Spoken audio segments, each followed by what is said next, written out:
Hello and welcome to more yoga pose tutorials. And today we're going to be doing Virabhadrasana 1, also known as Warrior 1.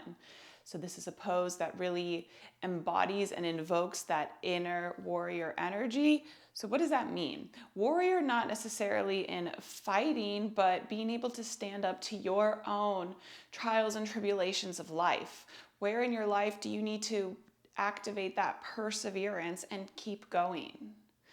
A warrior is able to dial in on something very specific, but also see the bigger picture. Now in Warrior 1, we focus on balance. So a true warrior, the archetype must be balanced, must be able to see things from a bigger point of view, and have the ability to have very keen, intentional focus. Let's get started. So we're gonna start in a standing position. Could be Tadasana, mountain pose, Samastiti, like whatever your school of yoga calls it. And let's start by taking our right foot forward. Now you want to track the right knee over ankle. Now this back left leg, we'll take it back 45 degrees. So the heel is in 45 degrees, toes are out 45 degrees. Front knee and ankle stack.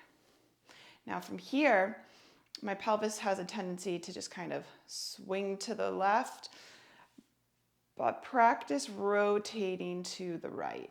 And your front heel and the back arch do not need to be in a straight line. I often find in terms of functional practice and functional movement, which is what we're here to do in my opinion on this planet, is to function at our best, the best that we can.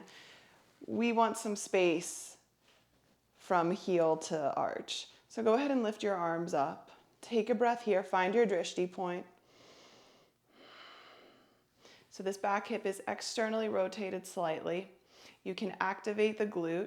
I don't think a lot of people will cue that, but I like to activate the glutes because they are such a crucial part to our balance, to our stability, and to the hip.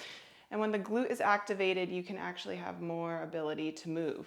So you're not just moving because of flexible range, you're moving because of your muscles are activated. Breathe. Now let's bring our hands to our heart and step that back foot forward. Take a breath here and we'll do the other side. Come down into down dog. And let's get into it a different way. So from downward facing dog, go ahead and lift your left leg up. Exhale, lunge left foot through between the hands. Fingertips and toes align. Look at your back right foot. Step the foot out to the side a little bit towards the edge of your mat. Bring the heel in 45 degrees, not 90, 45. Sometimes you can take a little bit of a closer step. Front knee and ankle stack, and inhale, arms lift. And here we are again in Virabhadrasana 1, Warrior 1. So a couple things that we can do here.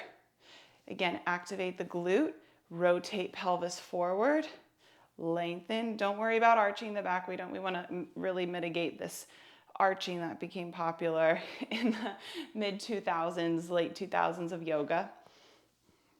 I think 2010, 2011, 12, there was a lot of that, and we got to get rid of that. So from here, we can play. You can lean forward, bring the chest closer to the thigh, sweep the arms back. I love doing this in my classes and my therapeutic yoga groups because this really pumps up the energy. This is a great way to practice stability. You know, rooting through the back leg, you can activate the back quad, hamstring, glute. You can bring the hands to the heart. A transition that I also like is lifting the heel. Lifting the heel, you can do a lot of things. Knee can dip. You can take elbow outside of the thigh.